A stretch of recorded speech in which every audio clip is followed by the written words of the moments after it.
If you're a graphic designer, you'll know that posters are sometimes the most free time to express yourself creatively. There's a lot of wiggle room to implement aesthetics and to get your ideas across. However, there are rules to effective poster design. These rules can definitely be broken, but you need to know how the fundamentals work. So in this video brought to you by Vectornator, I'm going to show you the key rules and tips for designing effective posters. Rule number 1, typefaces. Use no more than 2 typefaces. Notice how I didn't say fonts. Inside of every typeface, there are multiple fonts: wide, condensed, serif, sans serif.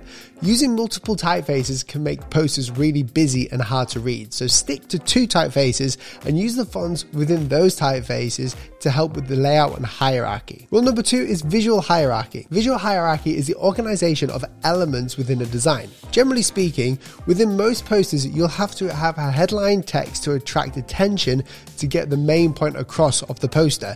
Then you'll choose a smaller font below the less important information. Visual hierarchy isn't just about size, it's about layout also. English is read top to bottom, left to right. It's important to follow the same rules to make it as easy to read as possible. And rule number 3 is to make it scalable. A poster should, generally speaking, be seen from a distance. The design of it is to attract attention through the aesthetics, and the function of it is to inform. But how do we know when a poster, or any design for that matter, is scaled correctly? Well, we need to know the desired location for the poster. Is the poster for a band going into a magazine? Is the poster actually a billboard, or is the poster going to be seen in the tube station? The point is, you need to know where and how the poster is going to be displayed to know how scalable it will be in that location. A trick that I and many others have used is to make a miniature version of the poster. This helps you see any part of the poster that isn't as visible or visually appealing. Alright, now that I've shown you all the tips, let's create a poster inside of Vectornator. Okay, so first of all, I'm going to start designing a poster, but it's not going to be a poster on A4. It's actually going to be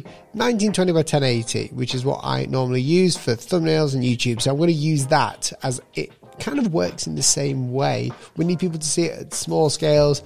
We need it to look good at large scales too. I've got a quote that I want to write on here, which is all that you see is designed, or all you see is designed. So I'm going to start off making everything in block capitals. I'm going to bring this up like so. I'm going to increase the size of this because I'm going to copy this text effect all the way through. So press this button. We're going to copy all the way down. In fact, I'm going to change this, all that. Just change the text. All that you see is designed. Just change the bounding for the text. Okay, now we've got a basic text. We need to work out the layout. So the way that I do this is I justify left to right because we need people to read from top to bottom, left to right. You know, we don't want to have this text all the way over here because it wouldn't work very well and it wouldn't be quite nice. So that's why I create these different text boxes, so we don't have it all in one. It gives us more control on where we put the type and just to alter it ever so slightly.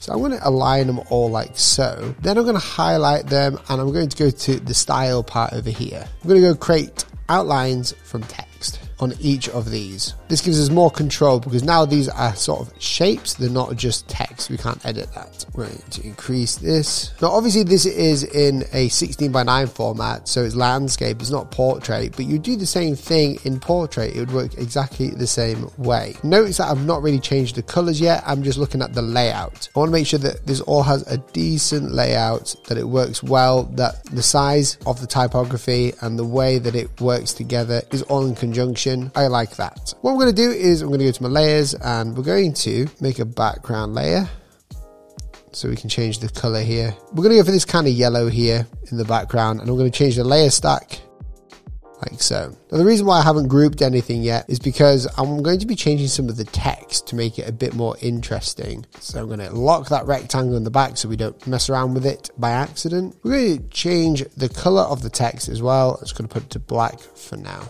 Now in poster design, we want to make it a bit more interesting. This kind of works, it's functional, but it's not, you know, aesthetically pleasing right now. So we've got all that you can see. So C, I, let's just put an I in there. So let's create an I really quick. One circle, we're going to go ahead and copy that circle like so to create the inside part there. We're going to use the shape builder tool just to get rid of these two. Now we've got this.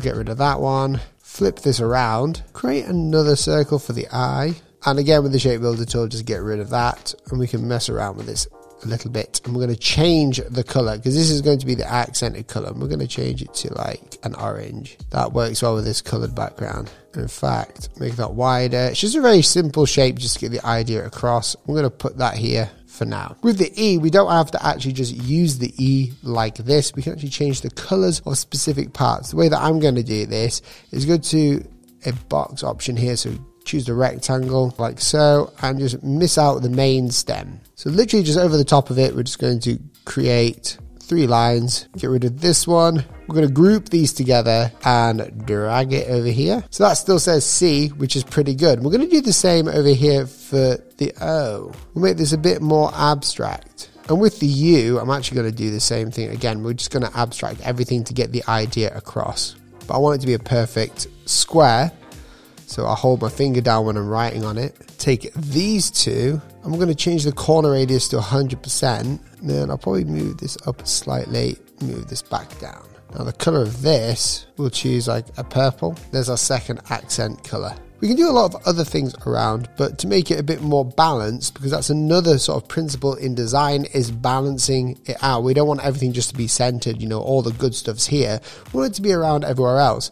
Now, we don't have any sort of shapes that we can do for the top up here, because the O and the U and the E are quite easy to do. So instead of doing that, what we'll do is with certain letters, we'll just change the colors to the color palette that we've got. So I'll change that to here, change the A to, I don't know, maybe the orange again. Brilliant. With the D, what I'm going to do is select this part and reuse it, but we're going to rotate it, get rid of that, and just play around with it. We could even just repeat the same again over here, but change the color to orange.